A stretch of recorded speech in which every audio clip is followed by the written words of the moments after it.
yellow.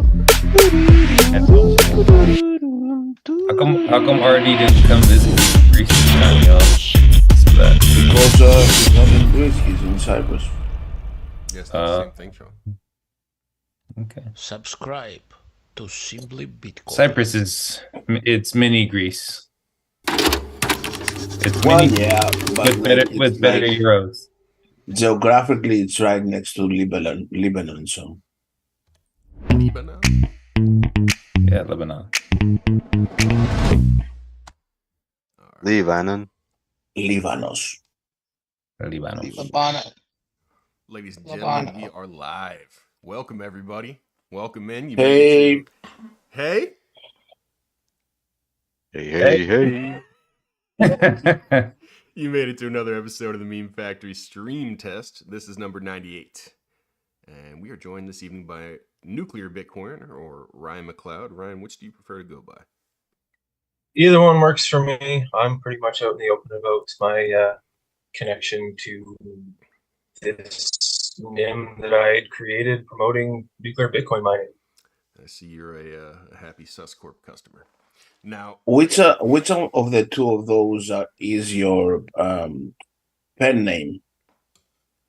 A fake name? And name, well, Nuclear Bitcoiner's the fake name. Ryan McLeod's one I was given, I suppose. Okay. all right. So, Ryan, I think both are fake.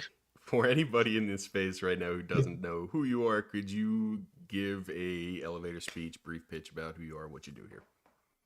I've been a guy that's just been promoting the idea of mining Bitcoin with nuclear power. Early 2021, I started to clue in about Bitcoin when a little bit that I had owned from cashing out of a poker site became a substantial amount of Bitcoin. And then I fell down the mining rabbit hole. And then one day my wife, who also works in the nuclear industry with me, had mentioned the idea of we're going to build small modular nuclear reactors, and we already have big nuclear reactors. Why don't we start mining Bitcoin with nuclear reactors? So I just straight up stole the idea from her and have been running with it ever since. Attaboy. Now, before we get too deep into the pod here, one of the oddities of this show is that the sponsors require the guests to do the ad copy. So if you could do me a favor and check your Twitter DMs, your ad copy for the evening is in there. We'd appreciate you ripping through it so we can get paid here. That's yeah. All right, there we go. Hey everyone, it's Ryan here. You've heard me wax poetic about harnessing the power of nuclear energy and Bitcoin mining, but today I'm taking a slightly different approach. Let me introduce Lunar Power Panels, a green energy enterprise from Suscorp. Are you tired of hearing about solar panels only working when the sun shines? Well, the brilliant minds at Suscorp are all in a buzz about new, out-of-this-world, but still in this orbit product that still easily attaches to your existing solar panels to harness the moon's radiant and non-reflective light and provide shade for your solar panels during the day, extending the service life. Lunar Power Panels take your existing solar panel footprint and instantly double it. The panels normally provide nearly 1/5 of the power production you get from your solar panels during the day, but due to the vertical installation of your lunar panels directly over top of the solar panels, Suscorp has achieved power production parity. Now, you may be asking, what will I do with all this surplus energy? Did we mention this product is blockchain friendly? Harnessing the power of the blockchain, you'll watch your electric bills start to wane. Say goodbye to conventional utility bills and grid power interruptions. With Lunar Power Panels, you'll enjoy continuous, eco-friendly cryptocurrency generation all night on cloudless nights when it's not a new moon. That's right. Rest easy knowing your nocturnal Feathercoin mining operations will continue unhindered by the rest. I know I might sound like a lunatic, but these panels are the future of the energy industry. Lunar Power Panels for those moments when you need to be reminded that some ideas should never see the light of day. Oh my God, that was amazing. Hey, nice. You signed up to Thank Thank you. We you can very get much. paid now. That's so weird. Yes. Ryan, well done, man. All It right. reminds me, before we get going, Rope, you got to get us some moon screen for all that moon burn because we're so pale. Just You took the words right out of my mouth. I'm already Googling it right now. I'm looking into it. We got to get some moon screen when we go down to El Salvador. Okay, so make sure you bring some. That moon can be the think- ultraviolet light from the moon. Yeah. I think before we start, Craig and Ryan, maybe let's explain to everybody listening and they don't know what is a small modular reactor. Small Very modular quickly. reactor.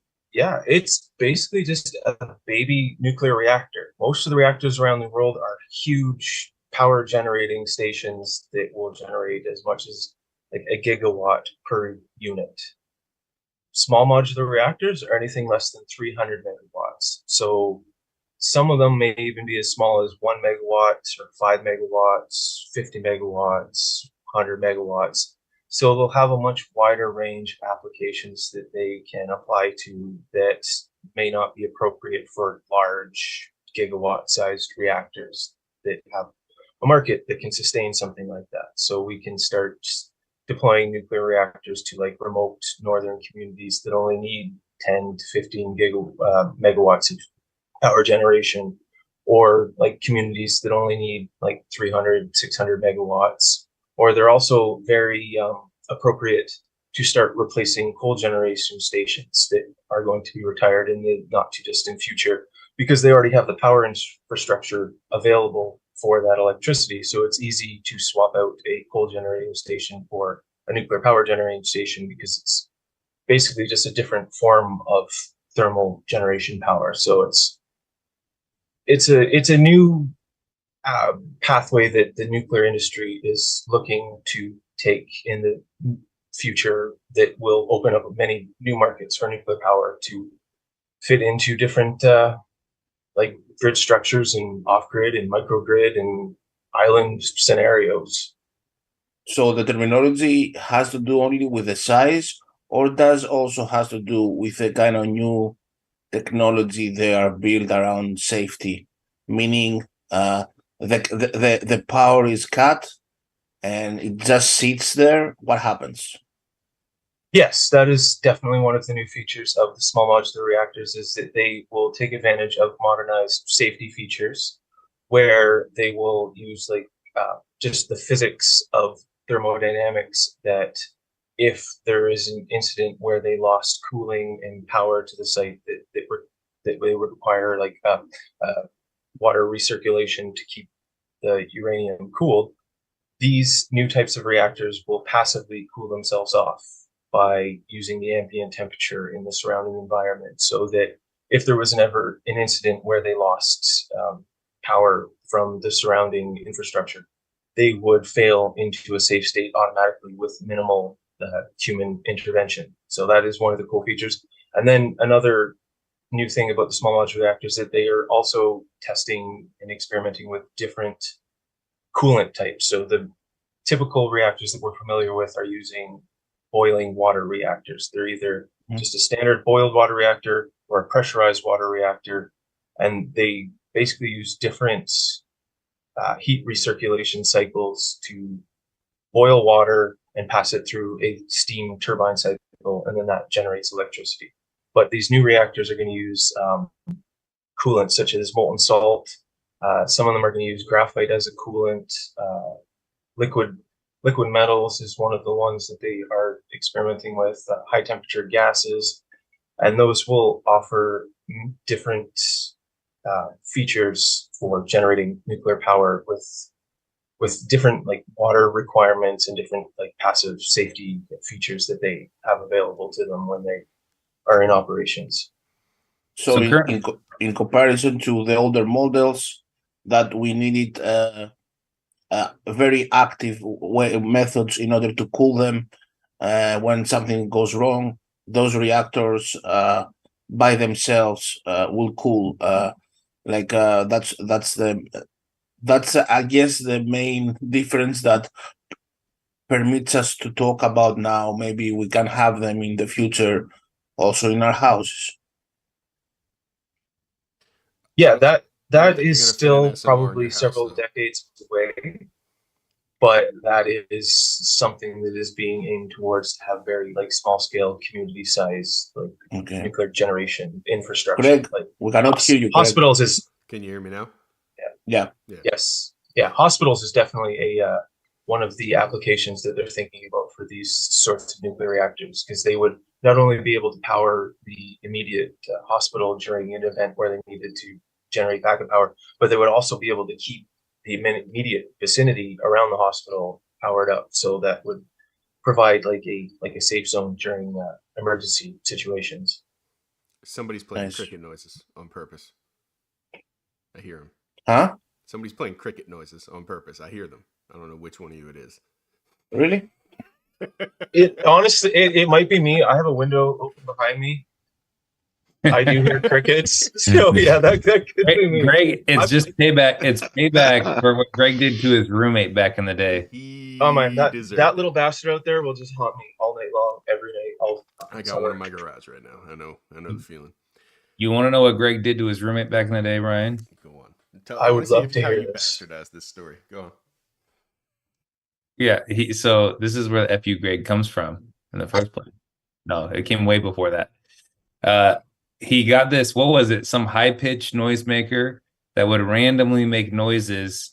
It wasn't consistent. My And brother so sent it to me. Your brother makes them or what? Sells them. He had found this device. It emitted in a random time frame from 0 to 90 seconds. It would emit a very high frequency, like boop, and then nothing. You want to finish or you want to go? And so then he put it in his roommate's closet and hid it in like the back corner of his roommate's closet. And his roommate would just tear his room apart trying to figure out where this noise was coming from and could never figure it out ever. Even when he might have a girl over at night. He figured it out after a month or two. It drove him crazy though, but he ended up ripping his whole room apart. But he deserved it, and he got what he deserved. So I'm not at all feeling sorry about that. Well, that's why Greg has payback right now. That'd be haunting. I hate crickets. They're relentless. And as soon as you think you get close to them, that's when they go silent, and then they pop up somewhere else. Such a tease. I'm curious. That's a different cricket. It very well could be. They could be teaming up on me. I haven't been able to figure out what the modular part of a small modular reactor means or is. What's the modular part? We're going to build them in factories. I know this. Okay, go for it. It's like different compartments, the compartmentalization of the whole structure in order to, let's say, recycle the cooling fluid, whatever it is, very easily, or change another part very easily. Is that it? I think that's what they mean when they're talking about like the integral reactors. They're more everything is combined into one single unit. What they mean more by modular is that they can just combine multiple units in like Lego sets. So if you've got a 5 megawatt reactor, you can easily build a set of 6 of them, and they will share infrastructure with each other. Yeah, the integral thing is about it's a special cooling type where they have the heat exchanger, and the coolant is more combined into a single unit instead of 3 separate compartmentalized units. And that's one of the unique new types of reactors that they are exploring. But the modular type is they want to build them in factories so that they can mass produce them at large scale. So they can basically they want to build them in similar fashion to how they build large shipping freighters and aircraft. And so they'll just have an assembly line where they just put the main components together, and then the smaller reactors will be completely assembled in the factory setting and then delivered to site and then be commissioned within a few weeks to a few months. And then as they get larger, they'll have more components that get assembled on site. But the major components will be assembled in a serialized factory setting where they can really drive down the cost of production by just repetitively building the same thing over and over and over again. So the more of these reactors built, the less each individual unit will cost per marginal unit. And so once we've started to get like hundreds of these things off the factory floor, we'll start to be able to deploy them at a cost that's competitive with even the cheapest of natural gas plants. So, and then when we start adding Bitcoin mining to them, we can start operating them as flexibly as natural gas plants as well. So we can do some pretty cool stuff with these new types of reactors. I'm curious if the sanctions on Russia are going to play any role in how feasible this is right now, mainly because I think there's only 4 countries that are able to produce and design and produce nuclear reactors. We're talking about US, France, Russia, and China? There's also South Korea. India has their own reactor designs. Like there's Sweden.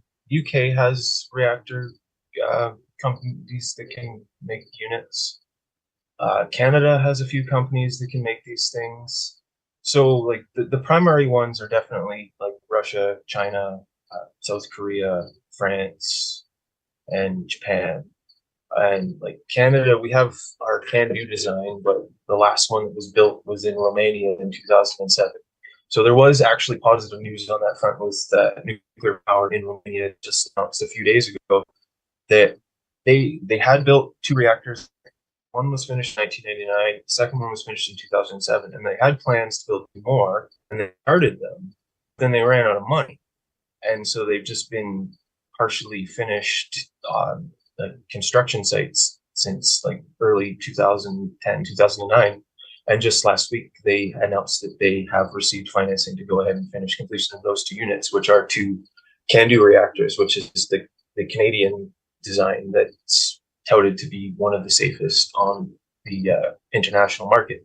And it's been some time since Canada has actually completed and exported the CANDU reactor. So it'll be a good milestone for us to reach, and it might even open up Canada to be able to further export our technology to the broader markets once we've proven that we still have the capabilities that we once had. It's such a Canadian product name. CANDU. Yeah. What does it stand for? Canadium Deuterium uranium. And the deuterium stands for that we use heavy water as the moderating fluid in our reactor. And it's just heavy water because it has an extra neutron attached to the hydrogen in the water molecule.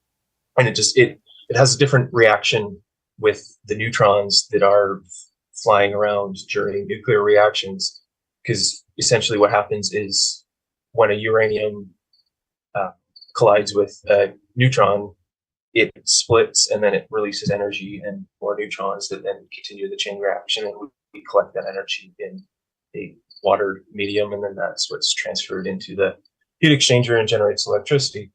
But what's really unique about the Canadian reactors and the moderator that we use is it allows us to use natural uranium that doesn't need to be enriched at all. So we don't have to rely upon some of the supply chains that have been choked off by not having availability in Russian markets, because they are one of the primary enrichment of uranium markets that had been available over the last few decades. So now there's a rush for the Americans, the French, and the Japanese to reinvigorate their uranium enrichment markets, because otherwise there's nothing really available if they're going to choke off the Russian markets. So it's a race to get our shit together, because if we have ambitious goals to really build out our nuclear infrastructure, we're going to need the fuel to make it possible.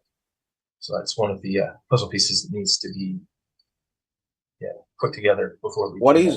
What is the main reason that you personally feel that Bitcoin mining, together with these new kind of nuclear reactors, are gonna revolutionize not only our little world, but the world, like in general? Why does it makes you feel so compared to only speak, no, to specialize more in this sector? Mostly because I've noticed that nuclear power generates too much electricity, and sometimes that can become a liability. And when you generate too much electricity on these grids, either you have to pay somebody else to take it from you, or you just have to like run it into the ground and get like zero productive value from it. So if you can connect a always available consumer of that electricity that can be perfectly right sized to match whatever your supply and demand dynamics look like, you can set a above zero floor price for your electricity. And in some of these markets, it may not be that big of a deal when you have like a really large grid that you can sell electricity to and there's a lot of customers. But when you start getting more into grids that are more isolated and in countries that don't have really sufficient infrastructure, we start talking about like South America, Africa, like these places don't really have very well developed like electrical grid infrastructure beyond their main cities. And it really gives nuclear power the opportunity to be deployed without really needing any other generation companion.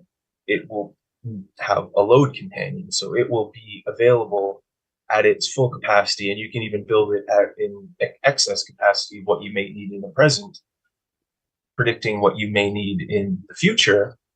So you can build and deploy that amount of generation capacity now and use Bitcoin miners as a placeholder that monetizes and makes full productive capacity of that generation until you have either like your transmission built out and connected it to all those consumers that would be in that market that you're trying to serve, or you have more sophisticated energy buyers coming into that market, whether it's like mineral refineries, like textile factories, chemical factories, pharmaceutical factories. Like there's any number of these industrial applications that can use both the electricity and the heat that can be generated from a nuclear reactor, especially some of these new designs that can apply to much higher temperatures in the range of like 800 to 900 degrees Celsius, which starts displacing a lot of the industrial applications that we use hydrocarbons for.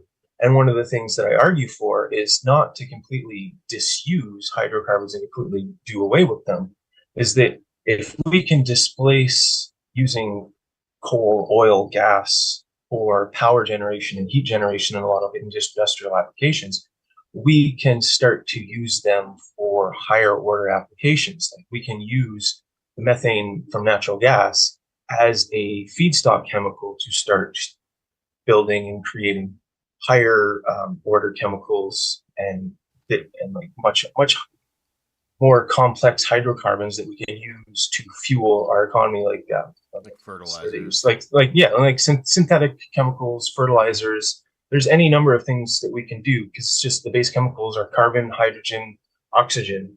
We have some of the technology available to us now that can start combining those things. It just takes a lot of energy to do so. And if we don't have really cheap energy available to us, it's not really feasible to do so. But the more power we have available, then the more feasible things like this starts becoming. And then we can also start generating just base hydrogen, and we can start desalinating water in many markets. We can really get into all kinds of interesting applications. But then the one benefit that the Bitcoin mining has over all of these other technologies that we want to apply to nuclear power is that it's completely like dematerialized. There's no physical footprint except for the miners. There's no feedstock product. There's no finished product.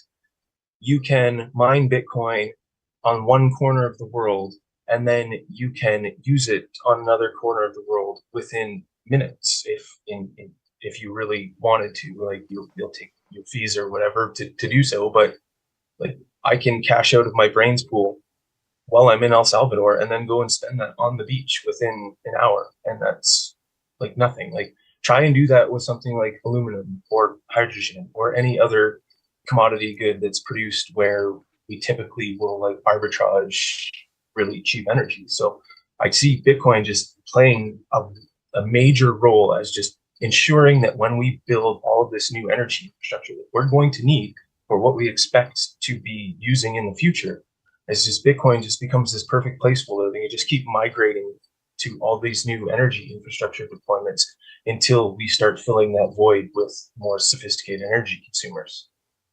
Do you agree with the premise that a lot of Bitcoiners are saying that Bitcoin mining is a form of saving energy?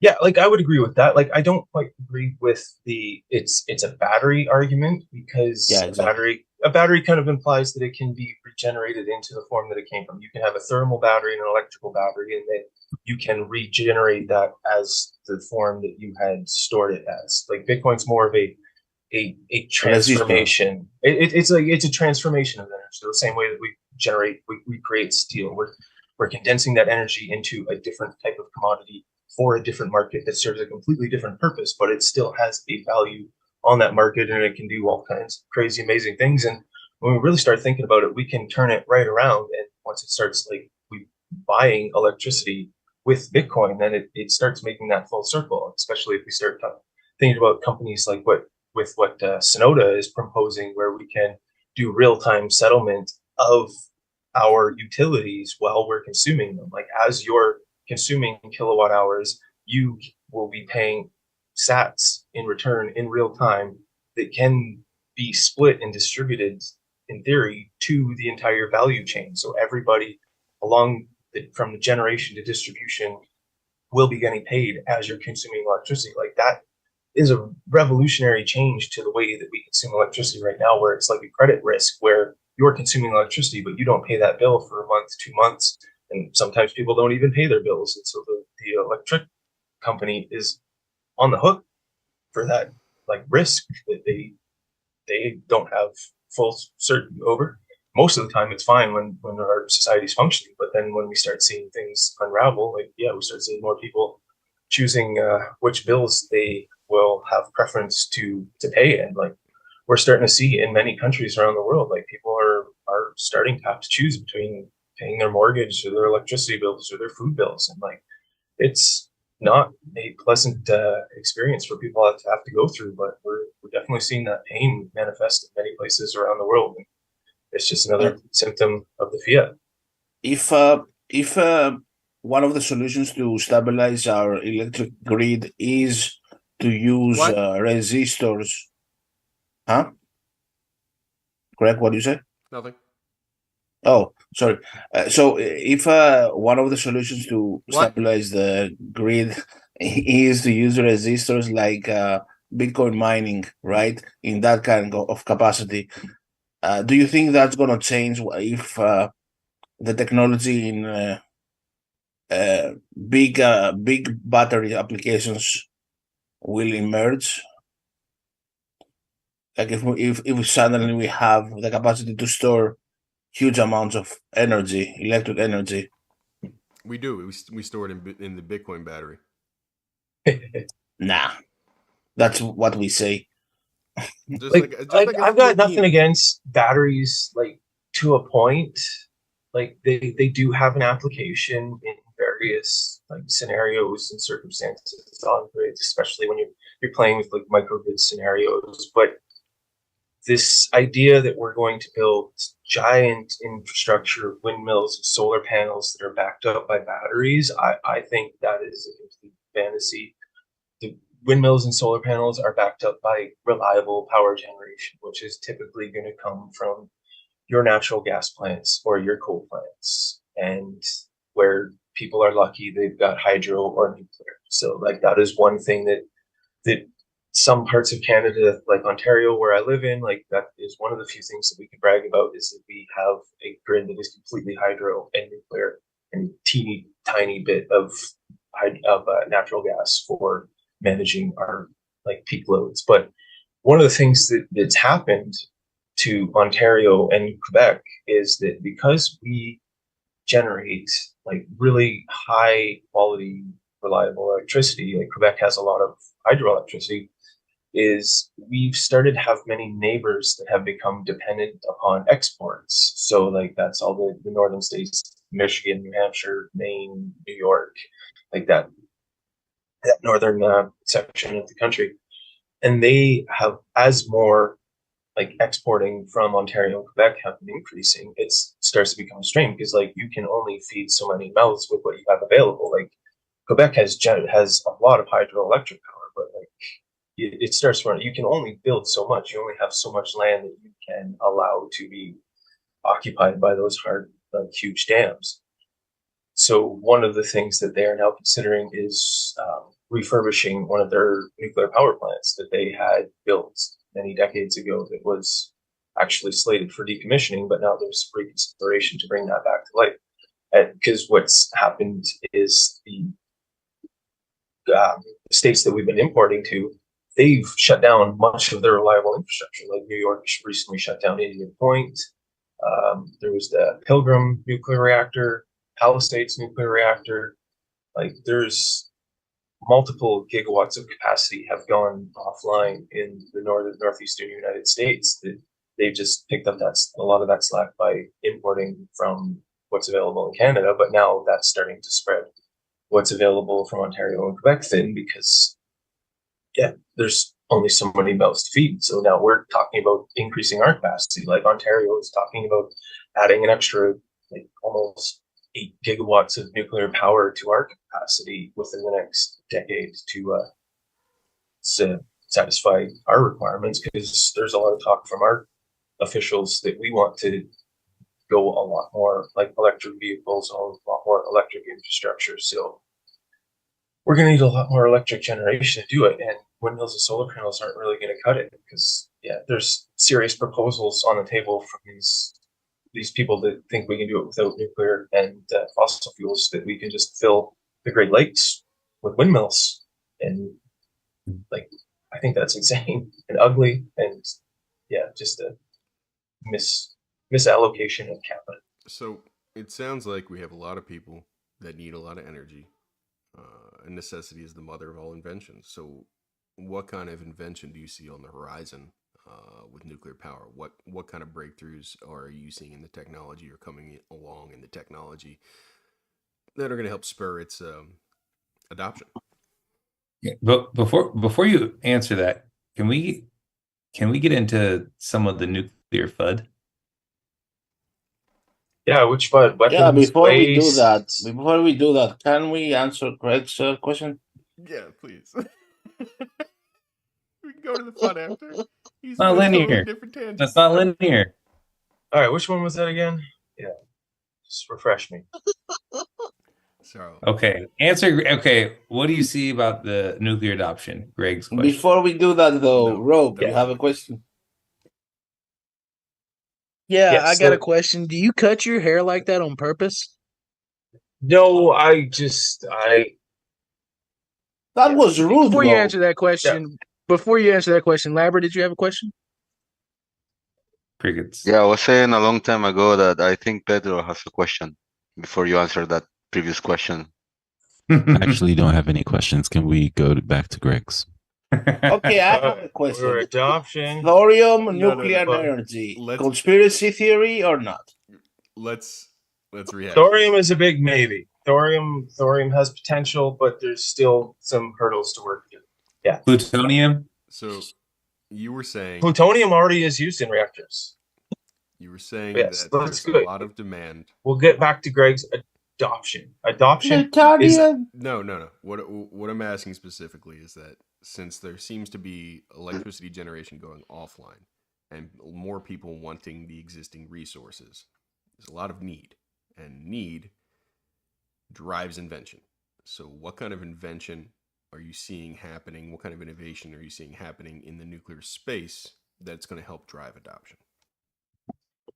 Wait again. it's mostly getting regulatory stuff aligned so that we can just build the same reactor over and over and over and over again. Because once we've got experience building the same reactors, we can just build a lot of them. We can build them domestically. We can export them. We want to get them in several different categories, from very small to the medium size to the somewhat larger, so we can just be applying to all kinds of markets all across the world. So the tech you want to see an changes. affordable price that's competitive with what's available on the market right now. So you want to see change in the manufacturing process of these. Yeah, it's mostly the serialized building of the same thing over and over again. Once it's licensed, you just build the same thing. Like that's how we've driven down the cost of solar panels and windmills and every other technology. You just once you've got experience building one and you've sorted out all of the kinks and any troubleshooting that you may need to do, you just take what you know and you just repeat it ad nauseam. And that's what we intend to do with these reactors. We hope to build up multiple manufacturing sites close to good like exporting channels, like in ports. Like there's one in New Brunswick where we want to build one of these facilities, and several places along the east coast of the United States. And then the idea will be that they will have good domestic markets to import to, and then also domestic international markets they can export to. Because one of the things about these things is it's a race, because there's the Western markets that are trying to get these things to a mature design state where they can prove all of the features that they're touting. But there's also the Russians and the Chinese and the South Koreans, Sweden's. There's a lot of different players in these markets trying to get that first of a kind unit to the market so that we can race. Well, so that we can basically whoever gets there first is going to flood the market in such a way that it's going to make it very difficult to compete at specific design spaces. Let me packet this information up and see if I understand it correctly. You're saying there's not necessarily a need for new technological innovations. It's really just the regulatory environment and the manufacturing that needs to happen to make sure that these things get built out. So, which brings us over to Sean's question, like, what part of that addresses nuclear FUD that's out there, and is there FUD that isn't yet addressed? Wait. Well, you want to, because we DM'd earlier. You wanted me to ask some hard questions.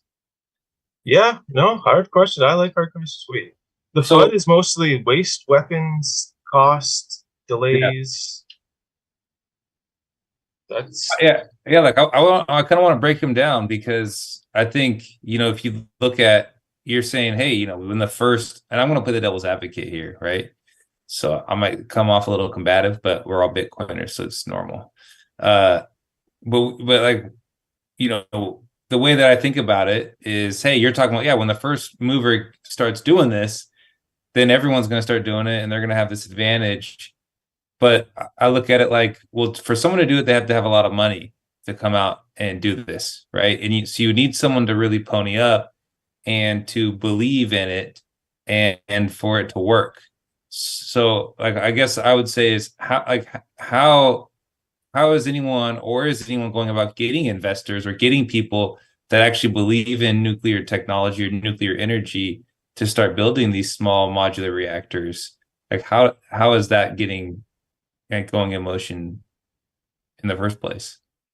Yeah, I agree. Like Russia and China definitely have an advantage because they have significant state backing for their nuclear programs. Like South Korea also does as well, and that is one thing that's been lacking in the Western nations, is that there hasn't been really solid alignment between industry and politics and all of the other like education that need to be aligned in order to ensure you have an industry like this, like fully capable of building these units and operating these units for the long durations that we need them available. When we're thinking about nuclear power, like we're really thinking about like the longer time horizon, because these are like infrastructure that we are going to be operating for as much as like 80 to 100 years into the future. So we want to make sure that we have like a reliable framework of like the countries that are managing them, industries that are managing them, because you don't want to let this technology fall into a situation where it's being managed poorly, because we've seen how that happens when like, the Soviet Union let their had poor communications and poor managerial, and we all know how Chernobyl was just a shit show of poor communication and bad timing, And it was just when you let this technology be poorly managed, it can go sour. That is one of the reasons why we are developing new technology that takes a lot of that error out of human hands. Like when it fails, it will fail into safe states, regardless of human intervention. That is one of the things that we really need to prove out with this next generation of reactors, so that we can get that institutional credibility to attract the investors. So it is really a big chicken and egg scenario that we get stuck in here, where we want to evolve the regulatory landscape so that we can build these new reactors, but the regulators and the investors need to see these new reactors in action and all of the capabilities that we're promoting and saying that they're capable of in action. So it's a very slow-moving Mexican standoff that it seems like it's going to be a very gradually and suddenly transition over the next 4 or 5 years as these reactors like grind through the regulatory process and get their licensing and all their environmental checks in order and find sites that are willing to host them. Then once we finally start building these things and we see what they're capable of, then that's going to be the major catalyst that starts attracting these customers. But so then we also still have to pitch to the customers to sell these things before we even build them, because it requires a lot of capital to get there. Yeah, it seems like how Saylor has, ever since Saylor got into Bitcoin, he's always talked about regulatory clarity, right? How that actually, people, some of the people that I'm closest to say, oh, the regulation for Bitcoin, like what happens if they regulate Bitcoin, and then you got people like Saylor that goes, well, that's actually good because, institutions can finally understand what they need to do to get into Bitcoin. And I think maybe that's the same thing right now, is just there's no set of standards of how to get into nuclear because there's no regulatory clarity around that in many countries. So maybe that's another similarity I think that I'm seeing between the two, Sean and Ryan, correct me if I'm wrong, is that the custodial thing, like who keeps the waste? Do we go private in this kind of new market that will happen, or do we go public, like a government, or a combination of both? Like who keeps an eye on the reactor itself? Who keeps an eye on all the other compartments that might not be that they don't need so many? They're not that dangerous, let's say. Like we just send it to Peter McCormack. True. Yeah, I don't know, Ryan. What's your opinion? Yeah, custody of waste is one thing. Like, there's different countries have different models. Like, I know what the Russians do is for a lot of countries that they have built nuclear reactors for, they will take custody of whatever byproducts come from the reactor, all the spent fuel.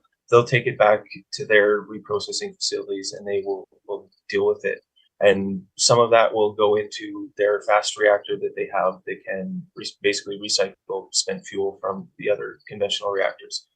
So that is one framework that can be used. One of the things that they want to do with these new types of reactors is, like some of the SMRs, the fuel will basically come as a pod that will last for some of them they're saying 10 years, some of them are saying as much as 20 years. So you will just have a single pod of fuel that you pop into your reactor, it runs for 20 years, you pull that out, you swap it out with a new one, and then you just send that pod back to the manufacturer, and then the manufacturer handles the recycling process.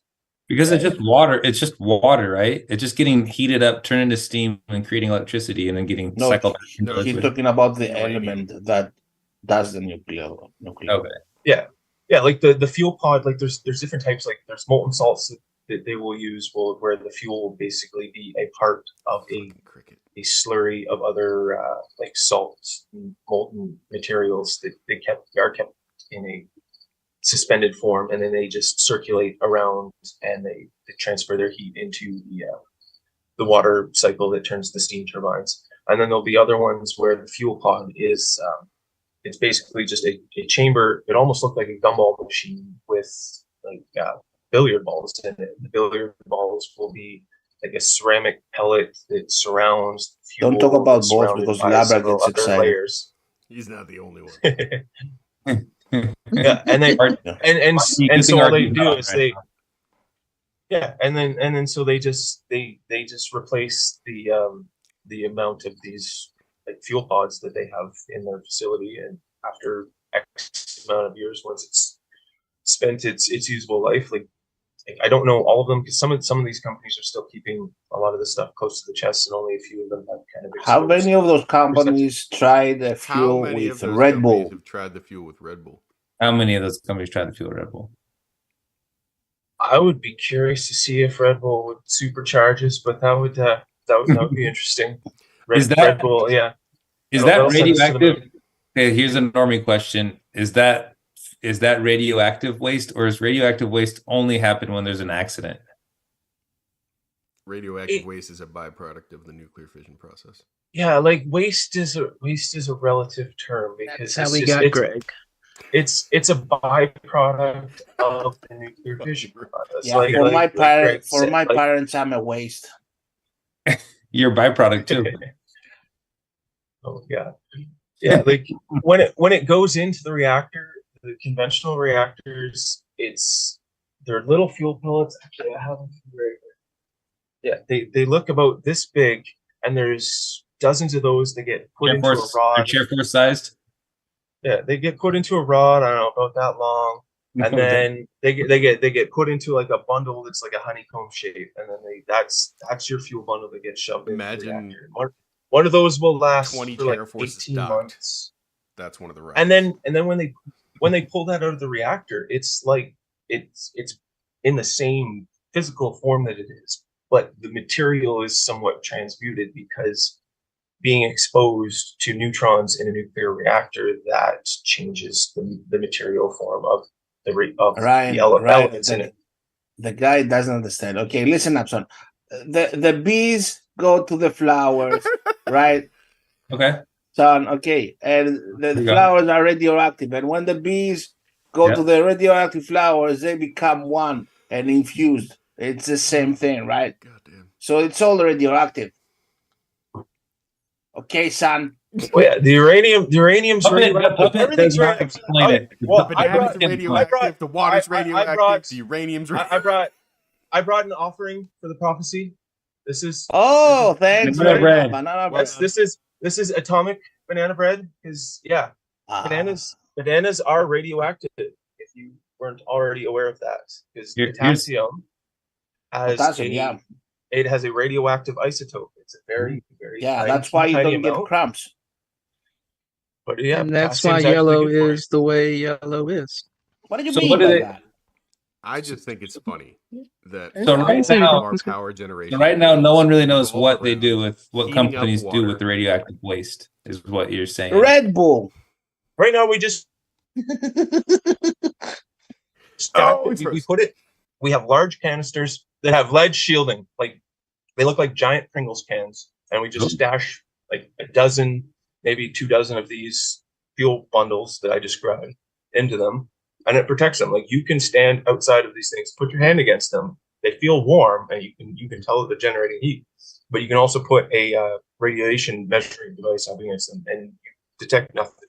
It does not take a lot of engineering to shield yourself. Yeah, Geiger count. It is really not difficult to engineer shielding for protecting yourself from nuclear radiation. It is a very familiar industrial hazard that we are capable of protecting ourselves from. Time, distance, and shielding is the three main priorities. I mean, we put people on the moon, and we protected us from all that radiation, right? I mean, we should be okay with a little canister, a Pringles can. Did we put people on the moon? Oh, come on. Yeah, but like nobody's even going near these Pringles cans. They're like kept in a fenced-in facility, and like even standing right beside them. Could we shoot those Pringle cans into space? That's one idea that gets tossed around every once in a while. Like too many satellites. No, but then my mind goes to that Futurama episode where the giant ball of trash starts coming back to them, and then they have to figure it out and send another ball of trash back the other way. I think it's time for unintended consequences. I think it's time for the question that we all waited for, and that's it. How long are we gonna wait until a superhero happen thing, right? Like where Yeah. you have like a modular in the house and something happens and like there's a spider there or something or like a has it already or happened? a grasshopper man. And haven't you seen Augustine Karstens? Are you calling him Grasshopper Man or saying he's Listen up. Radioactive crickets. No. Whoa. Oh no. No. Whoa. Don't give them any ideas. Rickety crickets. Crickets.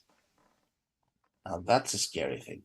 No, like I really wouldn't hope for a world with superheroes. Like I don't know. I've watched The Boys, and like I get the feeling that is more of an accurate presentation of how superheroes would act in the world. I think most of them would be assholes. So yeah, I don't really want superheroes. So I guess the question is, if one of those radioactive crickets bit you, what would be your superpower, Ryan? That's a good question. Oh God, the corn lords, but they would want me to say something very inappropriate. But yeah, Cornhead. Say it. No, I can't say that. Say it. We'll fix it. Do it. You can. We'll Do it. We will edit.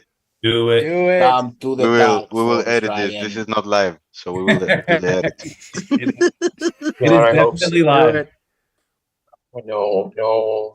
You guys can't. He's do that fighting to his me. inner Canadian right now. The thing is, he was ready to do it, and then he heard Rope's laughter. That's what did it.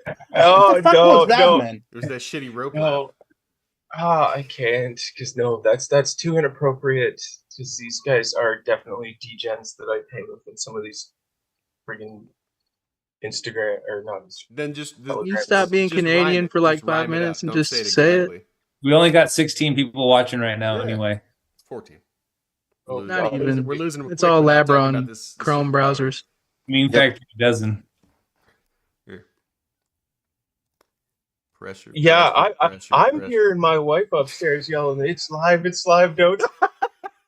Oh my God. She knows exactly what they would be saying. So no, I'm not going to say that. Okay. It is live. I would be Cricket Man. I would just be the Cricket Man. Okay. Cricket Man it is. No, I'll be bad. I have a personal job to uphold, as much as the low probability that my employers might actually watch this, the chance that they actually do. Oh, we sent them links. Yeah. I have to make sure that if they can get those links, that I do have to behave myself and have some degree of decorum, because I am. Yeah, Greg will find. Greg will find you on LinkedIn. Yeah, I don't formally. I don't formally represent anything from the nuclear industry or my company or anything. This is kind of just my own thing. But if you told look how uncomfortable he is right now. This dude is stressing. We can easily fix that. Stressing. Oh no, you guys put me out. I need some banana. There we go. Penis there. Yeah, just credibility gone. You can say it now. No. He's eating right now, so he can't say anything. His mouth is full. Something to eat. Why don't we get our scores from Labber for the time being, since we actually have? Yeah, scores. Scores. You want scores now? Yeah. Radioactive crickets. Yeah, I was actually looking for. Here it says 61 interesting facts about crickets. So I was just trying to figure out something. But anyway, let's go back to the scores. Okay. Let's see. Let's start with Rope. Rope, you have a ring of uranium to build your own reactor. Uranium. I appreciate that. Uranium. Cool. Uranium. Pedro, I will give you a pasta with pesto, so you don't eat more Taco Bell. Okay. That's terrible. Yes. Yellow, I will give you a small module reactor to charge your phone while playing Don't Stop Believing Spaces. How about that? Nice, thanks. It will be eternal forever. Yellow. Let's see, who am I missing? Sean, I'll give you 2 crickets so you can play basketball with them. There you go. Greg, I'll give you 1 kilogram of avocado. Of what? Avocado. Wow. Oh. Pitted or just That's a lot of avocado. regular fruit? Yeah. Yes. That's like 4 Malaki. avocados. Yeah. And Ryan, I'll give you the best score that we ever give you here at the Meme Factory podcast. So I hope you're ready for this. So Not ready. it is the pi number. I'm damn going it. to read this for I you. knew it. I knew it.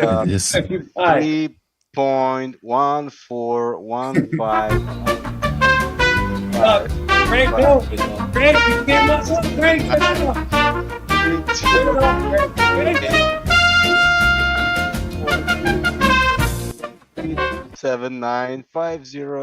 7950288419. Okay. All right. Okay. Dog is muted. It's a lot of digits. All right. 11174.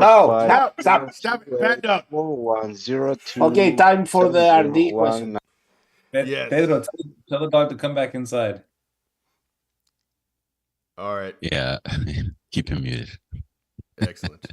Pedro has volunteered for the RD question. I definitely didn't volunteer. And You just said it. Rob hasn't done it in a You while. just said volunteer again. Yeah. Yeah. Yeah, you interrupt me. Now you do it. I don't do accents. So here we go. Yes, you do. Ryan, thanks for hanging out with us tonight. My pleasure. If the Meme Factory did exist, which we No all know it accent, no doesn't, question. which we all know it doesn't, which one of us would you like? Which one of us would you retweet? And which one of us would you mute?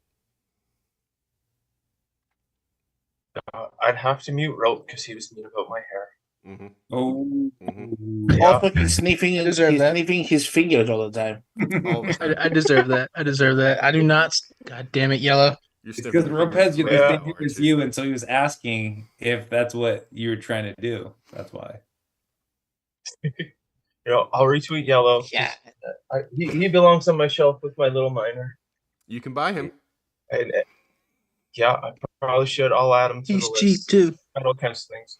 I don't know. Look at all these books. They just keep piling up. Those are all friggin' Bitcoin books. That'll happen. And yeah, I'll like Greg because Greg was the one to begin with. Yes. Yeah. And which one of us would you zap? You zap? I'll zap you, Labra. I love your. Thank laser you. notes. Thank you. Thank you so much. I think It's that's my Who's a first good time. boy? I do love zapping. Noster's awesome. Yes. It's fun. Just zap things that you like. Ostrich. Yes. One thing That's that, actually that, what that I- Labra does on Nostrum. He goes around and writes yes. He does. Yes. All caps.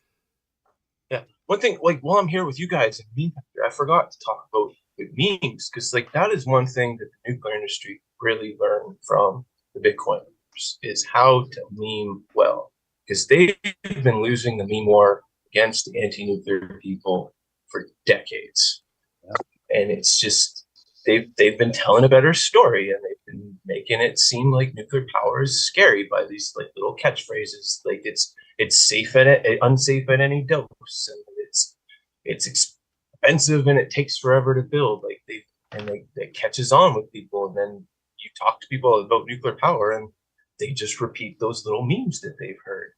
So the nuclear industry needs to start taking more cues from like this relentless optimism from like guys like you that just like throw these ideas out there just relentlessly. Just don't take shit from the people that oppose you, especially when you know that they're wrong.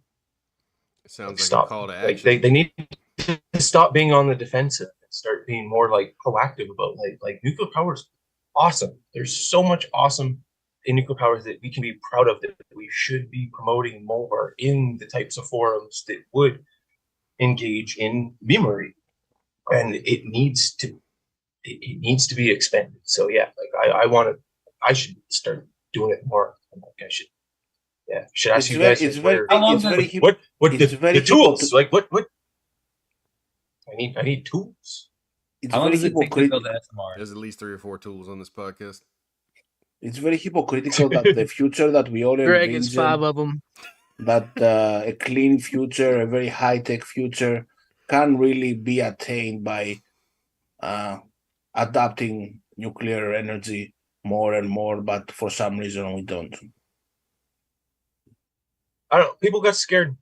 Like, Yeah, radiation's it's that just become a narrative. scary word, and Yeah. it's misunderstanding. It's just Let's rebrand the it. more we educate people, you hear about people coming into like the nuclear advocacy space a lot more these days, and they're just like, until like 2 or 3 years ago, I had never heard about nuclear power. The only thing I knew about nuclear power was watching it on The Simpsons, and I knew about Mr. Burns trying to store barrels of green goo in the neighborhood park, and rods of just glowing rods that you can fertilize a farm with and grow tobacco.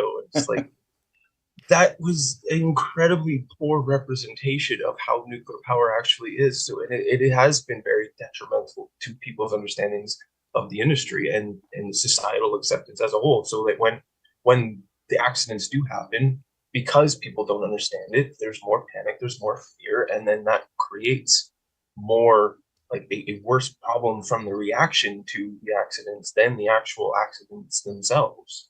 So it's a tough one to get over, but Why doesn't more a education. Why doesn't a Bitcoin miner just start up a couple of SMRs and just start mining like crazy? One, just talk to people like Pedro. We still got a few more years until they're on the market. We're first of a kinds. We're expecting 26, 27, 28. We'll start seeing them commercial availability late 30s. Like once you order one of these things, you'll be able to stand them up within a year, like 6 months to a year. Like once it arrives on site, if it's like the 5 megawatt size ones, like they'll be able to commission it within like 6 months. And then the higher you get, you start adding on like months to years. Like when the 300 megawatt ones, they're expecting to take like 2 to 3 years to have them fully commissioned, which is still significantly less than gigawatt reactors like the one they just built in Georgia that took almost like 11, 12 years to fully complete, which in my opinion, now that they've finally done it, one of the biggest roadblocks and hangups to getting that reactor built was they had to completely reconstitute their supply chains and labor force and their education pipelines. So now that that's all been reestablished, like run with it. They have the template now. Yeah, like go. Like you've proven that you can build it, use the capital that was invested and built in upfront to do so and build more. And then that drives down the marginal cost per unit. And then the price tag of a single unit right now looks meaningless when we drive that cost down to like a few percent of what the original cost was for the first one once we built 30 of these things. That's the strategy. But then the big problem that we've always had with building a shitload of nuclear power is, do we have the demand to sustain it? If you don't have customers to consume that electricity and pay for it, you're just building stranded electricity that's just going to go to waste. So now that we have a placeholder like Bitcoin, we just plug that gap, and then the power is available once we finally develop those more like high-tech, sophisticated technologies that want to take that space. Like I'm hearing a lot of interesting things about like edge computing, where they want to build like modular data centers, like really close to population centers, so that they can reduce the latency in like gaming and streaming technologies, so that they can, I think, by bringing it as close to the consumer as possible. And that's going to need a pretty hefty power source. And then like when he's mentioned Peter McCormick earlier, like I was tossing around this crazy idea. Like Peter wants to build this football empire, and if he's going the way that he wants to go, he's going to need to build a big ass stadium that's going to have to sustain a large football team with a large audience, and he's going to need a power source to do so. So start planting seeds now, and like maybe Bedford's running an SMR by 2030, 2031. And we've got McCormick's Mr. Burns of Bedford, and who the hell knows? Radioactive just start planting these seeds. Who knows? Like radioactive just poop incoming. Like who knows where we can just start planting all these seeds all over the place. Like I see like Madera would be a fabulous like use case for small modular reactors that completely would eliminate their need to import like natural gas and coal to power the island. And they are already into Bitcoin, so they would understand the value of Bitcoin mining. They could just use that as a placeholder while they develop their infrastructure.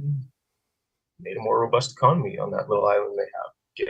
Get a head start. And then with like El Salvador, another idea that I've been throwing around is instead of trying to build the transmission infrastructure from the volcanoes where they're going to build the geothermal to where the population centers are, just build an industry and mine Bitcoin right at volcanoes, forgo the transmission infrastructure, and then just parlay the revenue to get from that to build reactors in the cities, like especially like Bitcoin City. If that's the plan that they want to do, they should be powering that by nuclear. That would be a pretty strategic game plan if I was in charge of this operation. But there's a lot of moving pieces, and you got to get permission from you got to go through the process from like the International Atomic Energy Agency and check off all of their boxes before you can start getting nuclear power. But there's more and more countries that are starting to proceed through that process, so it's getting more streamlined and starting to invite more and more countries that aren't as involved in the nuclear power infrastructure, like the main countries are like Canada, US, UK, some Europeans, Russia, China, like that already have established nuclear infrastructure. Like we want to start developing nuclear infrastructure all throughout Africa, all throughout South America, start developing more into the Asian countries that don't have it.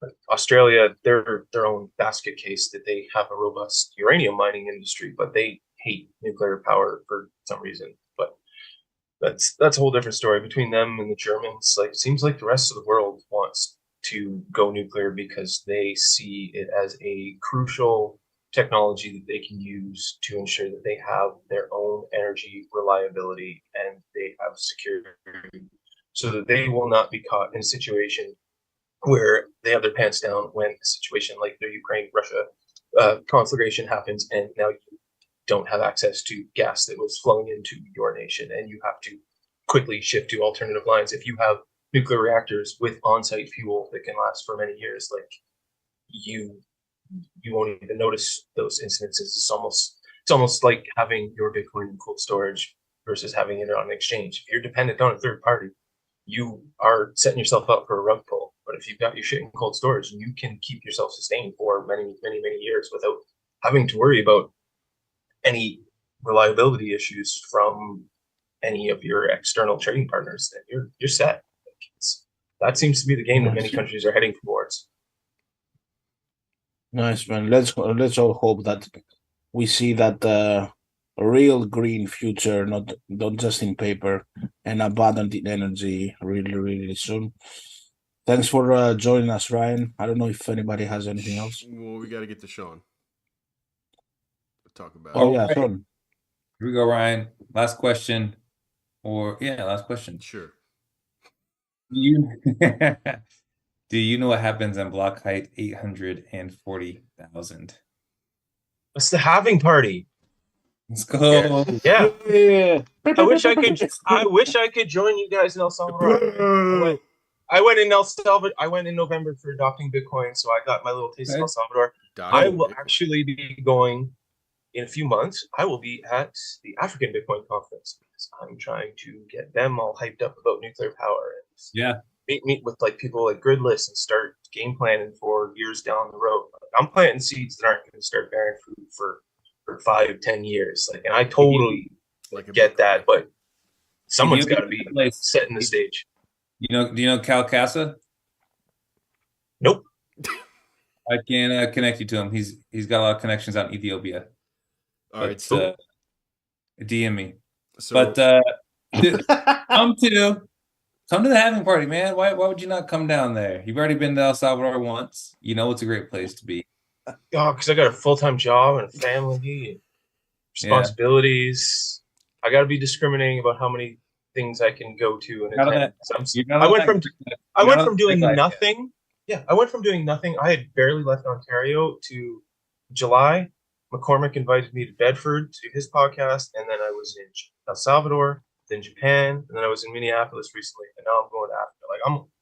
I went from doing my 9 to 5, like keeping to myself, and now I'm all over the crazy place because I dipped my foot into Bitcoin, and it I just got carried away with the whirlpool. Okay, so you're coming to the having party. Great to hear. We appreciate it. Yeah. I would love to. Maybe I'll catch the 28 having party. Ryan, You tell will. everybody there. watching or listening where they can find you. Show whatever you need to show where you've got the time. Because we're getting ready to I've shut got this the down. Nuclear Bitcoiner on Twitter, Nostr, Orange Pill Lab. Those are the 3 primary places where you can get in touch with me if you are interested in, dig deeper into nuclear Bitcoin mining. It's been great hanging with you You can guys. find him. I'll read your NPOV if you don't remember. So No, people can find you on Nostr. no, NPOV 18FUD.